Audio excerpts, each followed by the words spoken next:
ഇന്നിപ്പോൾ വിക്രം മിശ്രി അദ്ദേഹത്തിൻ്റെ പ്രസ് ബ്രീഫിൽ വളരെ കൃത്യമായിട്ട് പറയുന്നുണ്ട്. അതായത് ഇത് പഹൽഗാമിനുള്ള തിരിച്ചടിയാണ്.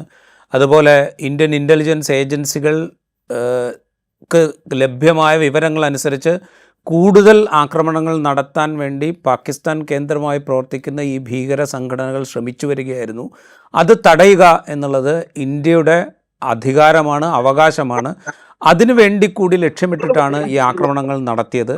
ഈ ആക്രമണങ്ങളുടെ വിശദാംശങ്ങളിലേക്ക് നമ്മൾ വരുമ്പോൾ ഇപ്പോൾ ലഷ്കർ എ തോയ്ബയുടെ ആസ്ഥാനം, ഹിസ്ബുൾ മുജാഹിദിൻ്റെ ആസ്ഥാനം, ജെയ്ഷെ മുഹമ്മദിൻ്റെ ആസ്ഥാനം എന്ന് വിശ്വസിക്കുന്ന കേന്ദ്രങ്ങളിൽ, അല്ലെങ്കിൽ അങ്ങനെയാണ് എന്ന് കരുതപ്പെടുന്ന കേന്ദ്രങ്ങളിലൊക്കെ ടാർഗറ്റ് ചെയ്ത ആക്രമണങ്ങൾ നടത്തിയിട്ടുണ്ട് എന്ന് പറയുന്നുണ്ട്. അപ്പോൾ ഇതൊരു പ്രൊട്രാക്റ്റഡ് ആയിട്ടുള്ള ഓപ്പറേഷനാണ് എന്ന് വേണമെങ്കിൽ നമുക്ക് പറയാം. ഇപ്പോൾ പെഹൽഗാമിൽ മാത്രം ലക്ഷ്യമിട്ട, അല്ലെങ്കിൽ പെഹൽഗാമിൽ ആക്രമണം നടത്തിയത് ഇപ്പോൾ റെസിസ്റ്റൻസ് ഫ്രണ്ട് എന്ന് പറയുകയാണെങ്കിൽ അത് ലഷ്കറിൻ്റെ ഒരു ഓപ്പറേറ്റീവ് ഗ്രൂപ്പാണ് എന്നാണ് ഇന്ത്യൻ ഇൻ്റലിജൻസ് ഏജൻസികൾ പറയുന്നത്. ഇപ്പോൾ ലഷ്കറിനെ മാത്രമല്ല ഇവിടെ ടാർഗറ്റ് ചെയ്തിരിക്കുന്നത്, ജെയ്ഷെ മുഹമ്മദിൻ്റെ കേന്ദ്രമുണ്ട്, ഹിസ്ബുൾ മുജാഹിദിൻ്റെ കേന്ദ്രമുണ്ട്. അപ്പോൾ എന്ന് വെച്ച് കഴിഞ്ഞാൽ പാകിസ്ഥാൻ കേന്ദ്രമായി പ്രവർത്തിക്കുന്ന ഭീകര കേന്ദ്രങ്ങളെ മുഴുവൻ ടാർഗറ്റ് ചെയ്യുക എന്നൊരു ലക്ഷ്യം ഇവിടെ നടപ്പാക്കിയിട്ടുണ്ട് എന്നാണ് വിശദീകരിക്കപ്പെടുന്നത്. അതുകൊണ്ട് ഇതൊരു ഇതൊരു ഒരു ഒരു കുറച്ചുകൂടെ പ്രൊട്രാക്റ്റഡ് ആണ് ഈ ഓപ്പറേഷൻ എന്ന് കരുതണ്ടേ നമ്മൾ? സമ്മതിക്കാം. പക്ഷെ ഇതിൽ മറ്റൊരു വസ്തുത കൂടിയുണ്ട്. ഈ ടെററിസ്റ്റ് ഹെഡ്ക്വാർട്ടേഴ്സ്, ക്യാമ്പ് എന്നൊക്കെ പറയുമ്പോൾ എന്താണ് ഈ ടെററിസം? ടെററിസ്റ്റ് എന്ന് പറഞ്ഞാൽ ഏതാനും പേരെ ട്രെയിൻ ചെയ്ത് ഗണ്ണുമായിട്ട് കൂടെ വിടുകയാണ്. അവിടെ വലിയ സംവിധാനങ്ങളോ സന്നിധാനങ്ങളോ ഒന്നും കാണണമെന്നില്ല.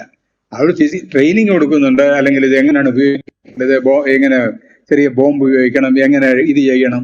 അല്ലാതെ വലിയൊരു ഹെഡ്ക്വാർട്ടേഴ്സ്, വലിയൊരു ബിൽഡിങ്ങോ, അല്ലെങ്കിൽ ഇന്ത്യയുടെ ഡിഫൻസ് മിനിസ്റ്ററുടെ ഹെഡ്ക്വാർട്ടേഴ്സ് പോലോ, അല്ലെങ്കിൽ അമേരിക്കയുടെ പെന്റഗൺ പോലോ ഒന്നും ഉള്ള ഒരു സ്ഥാപനം ആയിരിക്കത്തില്ല. എവിടെയെങ്കിലും ഒരു സ്ഥലത്ത് ഒരു സ്കൂൾ മുറിക്കകത്ത് വേണമെങ്കിൽ ട്രെയിനിങ് നടത്താൻ പറ്റും. അപ്പോൾ ഈ ടെററിസ്റ്റ് കേന്ദ്രങ്ങളൊക്കെ തകർത്തു എന്ന് പറയുമ്പോൾ അതിനകത്ത് കുറച്ച് വിശ്വസിക്കാൻ പ്രയാസമുണ്ട്. കാര്യം അത് തകർക്കാൻ വേണ്ടി ഒന്നുമില്ല. അവിടെ കുറച്ച് പേര് കാണുമായിരിക്കും. അവരെ പിടിക്കണം അല്ലെങ്കിൽ അവരെ കൊല്ലണം, അത് എങ്കിൽ മനസ്സിലാക്കാം. അല്ലാതെ ടെററിസ്റ്റ് ക്യാമ്പ് എന്ന് പറഞ്ഞാൽ എന്താ? ചിലപ്പോൾ ഒരു സ്കൂൾ കെട്ടിടമായിരിക്കും, അല്ലെ ഒരു ചെറിയൊരു മൈതാനമായിരിക്കും. അല്ല അതിനെന്തോ ഇത്ര വലിയ ട്രെയിനിങ്ങിനെന്തോ ഈ ടെററിസ്റ്റുകളെ ട്രെയിൻ ചെയ്യാൻ ഇത്ര വലിയ മിസൈൽസുകളൊന്നും വേണ്ട. അവർക്ക് മിസൈൽ ട്രെയിനിങ് ഒന്നും വേണ്ട. അവർക്ക് വേണ്ടത് നിഷ്ഠൂരമായിട്ട് ക്രൂരതയോടുകൂടി ആൾക്കാരെ കൊല്ലാൻ കഴിയണം. അതിനുള്ള ട്രെയിനിങ് കൊടുത്താൽ മതി. അല്ലാതെ എന്നുള്ളതാണ് വസ്തുത. അപ്പോൾ നമ്മൾ അവരുടെയൊക്കെ ടെററിസ്റ്റ് ഹെഡ്ക്വാർട്ടേഴ്സ് ഒക്കെ തകർത്തു, ഇനിയിപ്പോൾ അവർക്ക് ഒന്നും ചെയ്യാൻ പറ്റില്ല എന്നൊക്കെ പറയുന്നത് ഒരു തെറ്റായ ധാരണയാണ്.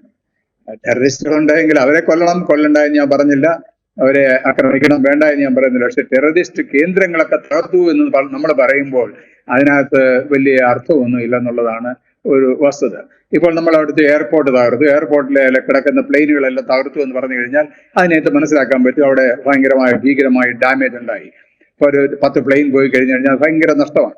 അതേസമയം ഒരു സ്കൂൾ കെട്ടിടത്തിൽ ഒരു ട്രെയിനിങ് നടക്കുന്ന ആ സ്കൂൾ കെട്ടിടം തകർത്തു കഴിഞ്ഞാൽ, ബോംബ് വന്ന് വീണ് കഴിഞ്ഞാൽ ആ കെട്ടിടത്തിന് എത്ര കോസ്റ്റ് ഉണ്ട്? അതിനകത്ത് വലിയ അർത്ഥമൊന്നുമില്ല. അപ്പൊ ഈ കേന്ദ്രങ്ങൾ എന്ന് പറയുന്നതിനകത്ത് വലിയ ഇമ്പോർട്ടൻസ് ഒന്നും നമ്മൾ കൊടുക്കേണ്ടതായിട്ടില്ല.